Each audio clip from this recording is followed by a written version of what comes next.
আপনি কিন্তু খুব ভালো অবস্থায় নাই। আপনাকে আমি এটাও পরামর্শ দিয়েছি, ঢাকার বাইরে আপনি রাত্রি যাপন করবেন না।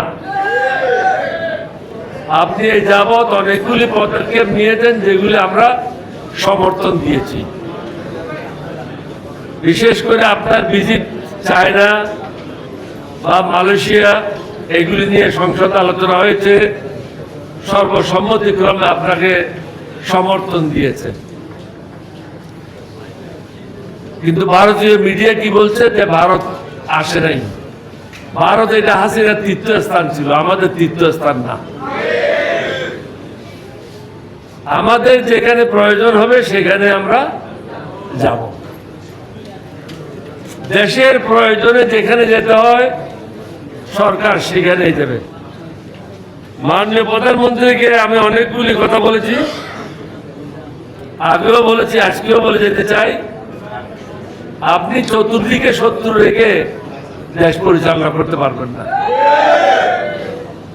আমরা হলাম আপনার প্রকাশ্য শত্রু, যা বলছি মাইকে বলছি, কিন্তু আপনার আশেপাশে যারা আছে তারা হলো অপ্রকাশ্য শত্রু।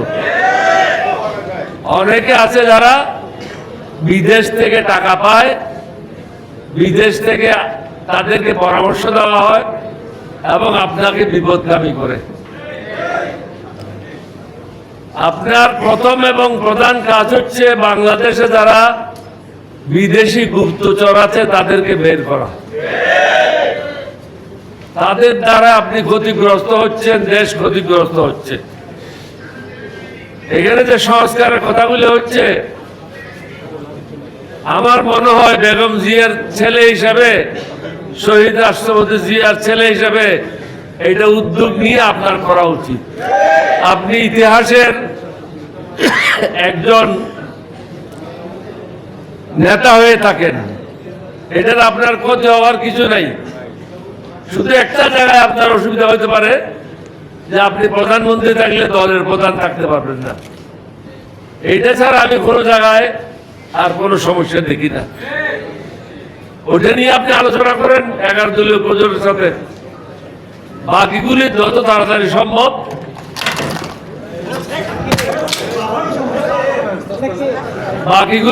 তাড়াতাড়ি সম্ভব সংসদে আপনি এগুলি পাশ করে দেন। কারণ এগুলি যদি পাশ না করেন আপনি ক্ষতিগ্রস্ত হবেন। এখানে পরিষ্কার ভাষায় প্রত্যেক বক্তা একটা কথা বলে গেছেন যে আমরা ক্ষান্ত হওয়ার পাত্র নই। হয়তো আলাপ আলোচনার মাধ্যমে হবে, না হলে বল প্রয়োগের মাধ্যমে হবে। আলাপ আলোচনার মাধ্যমে শেষ করাটা বাঞ্ছনীয়, কারণ আপনার অনেকগুলি সমস্যা আছে। যেমন আপনার দেশের আইন শৃঙ্খলা ভালো না, কতগুলি ছিনতাই হয়েছে, কতগুলি মানুষ মারা গেছে, কতগুলি অবৈধ দখলদারি, কত জায়গায় চাঁদাবাজি হচ্ছে, এইগুলি নিয়ে আপনি ব্যস্ত আছেন। মাদকের ব্যাপক বিস্তার লাভ করছে বাংলাদেশে, এটা সবাই আলোচনা করতেছে। এবং অর্থনৈতিক অবস্থা ভালো না, নতুন বিনিয়োগ আপনি পাচ্ছেন না। এতগুলি জিনিস একসাথে আপনি আপনার এই কাঁচা প্লেয়ারকে দিয়ে খেলতে পারবেন না। যারা আপনার সাথে আছে তারা হলো ওই যে আপনি যদি স্কুলের সাথে তুলনা করি, হেড ক্লার্ক হয়ে গেছে হেডমাস্টার, ডেপুটি সেক্রেটারি হয়ে গেছে মন্ত্রী। এখন যদি ডেপুটি সেক্রেটারি মন্ত্রী হয় তাহলে দেশের কি অবস্থা হবে বলেন? আপনি কিন্তু খুব ভালো অবস্থায় নাই। আপনাকে আমি এটাও পরামর্শ দিয়েছি, ঢাকার বাইরে আপনি রাত্রি যাপন করবেন না।